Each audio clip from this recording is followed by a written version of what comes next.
Bonjour, dans cette vidéo tu vas découvrir une propriété sur les puissances. Alors si tu ne te souviens plus ce que c'est qu'une puissance, je t'invite à regarder la vidéo en cliquant ici sur le petit i. Alors on va partir de 3 exemples afin de découvrir cette propriété. Donc le premier exemple, 2 à la puissance 3 fois 2 à la puissance 4. Donc là on voit qu'on a une multiplication de 2 facteurs. Ces 2 facteurs sont un même nombre que l'on met à la puissance. Donc le nombre 2 que l'on va mettre à la puissance. Alors, je vais développer d'abord 2 à la puissance 3. Donc 2 à la puissance 3, c'est 2 fois 2 fois 2, avec 3 facteurs 2. Je remets ma multiplication. Et 2 à la puissance 4, c'est 2 fois 2 fois 2 fois 2, 4 fois. Alors, comment je peux écrire ce calcul-là sous la forme d'une puissance de 2 ? Eh bien, j'ai combien de facteurs 2 ? 1, 2, 3, 4, 5, 6, 7 facteurs 2. Donc, je peux écrire ceci sous la forme 2 à la puissance 7. Alors, qu'est-ce qu'on remarque ? On va observer nos puissances. Donc, ici, on avait 2 à la puissance 3 fois 2 à la puissance 4 et on retrouve que c'est égal à 2 à la puissance 7.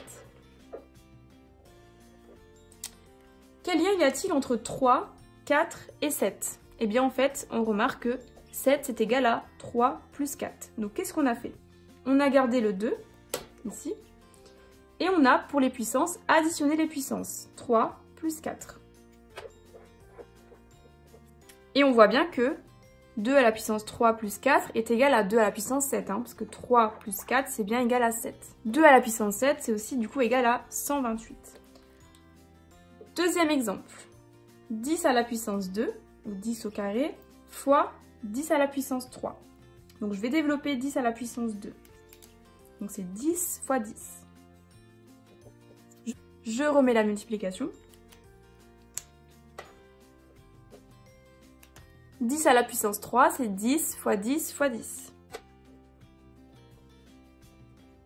Alors, comment je peux écrire ce calcul sous la forme d'une puissance de 10? Eh bien, je compte mes facteurs. 1, 2, 3, 4, 5.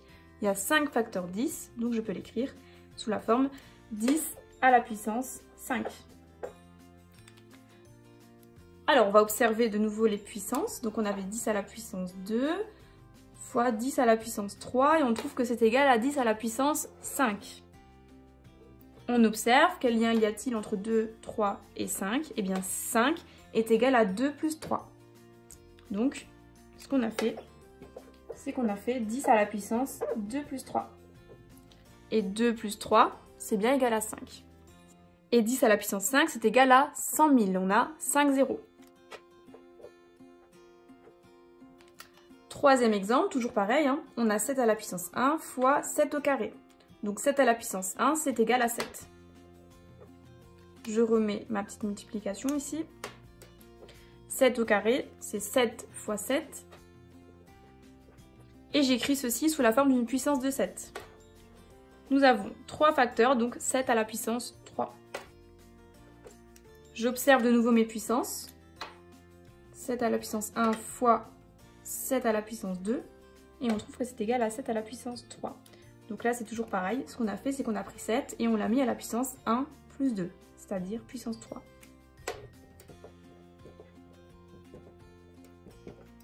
Et 7 à la puissance 3 est égal à 343. Alors, dans ton cours, tu as vu une propriété qui ressemblait à ça. Eh bien, cette propriété, on l'a découverte grâce à ces exemples. Donc, qu'est-ce qu'elle nous dit? A à la puissance n fois A à la puissance m est égal à A à la puissance n plus m. Donc qu'est-ce qu'on a fait? On avait une multiplication de 2 facteurs, avec ces facteurs qui sont du coup la puissance d'un même nombre, donc de la lettre ici A. Donc on reprend la lettre A, et pour la puissance, on additionne les puissances n plus m. Donc c'est égal à A à la puissance n plus m. C'est comme dans l'exemple. 2 à la puissance 3 fois 2 à la puissance 4, eh bien on prend le 2, d'accord? Et on additionne les puissances. 3 plus 4, ce qui nous fait 2 à la puissance 7. Donc on n'a pas besoin de faire tout ça ici, d'accord? Ça c'était vraiment pour découvrir la propriété. Alors voici un exercice, donc je t'invite à mettre sur pause, à essayer de le faire et on revient d'ici quelques minutes. Alors nous allons passer à la correction. Donc ici, premier exercice, moins 3 à la puissance 1 fois moins 3 à la puissance 2. Donc là, on applique la propriété, donc on prend le moins 3. Et on additionne les puissances, 1 plus 2. Ce qui nous donne moins 3 à la puissance 3. Alors, moins 3 à la puissance 3. Donc c'est moins 3 fois moins 3 fois moins 3.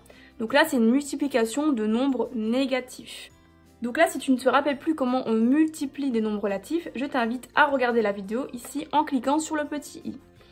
Donc, on aura 3 facteurs négatifs. Donc 3 est impair, donc signe moins. 3 fois 3, 9 fois 3, 27. Donc ça fera moins 27.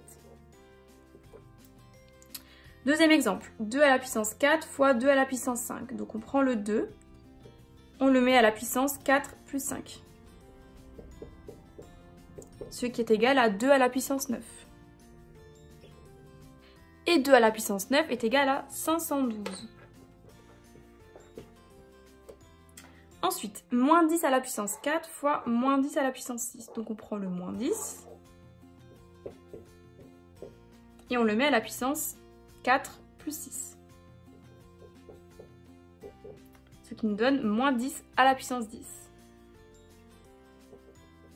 Moins 10 à la puissance 10 est égal à 10 milliards. Ensuite, 1 demi à la puissance 2 fois 1 demi à la puissance 4. Donc on prend 1 demi et on le met à la puissance 2 plus 4. Ce qui nous fait 1 demi à la puissance 6.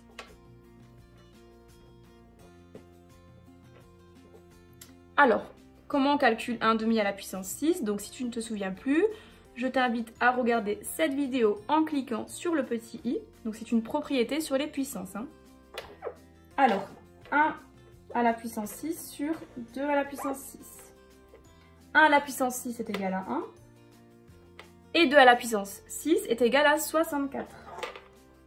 Ce qui nous donne 1 sur 64. Donc voilà, la vidéo est terminée. Je t'invite à retourner en arrière ou mettre pause lorsque tu ne comprends pas quelque chose, ou à me mettre un petit commentaire et j'y répondrai avec plaisir. Merci.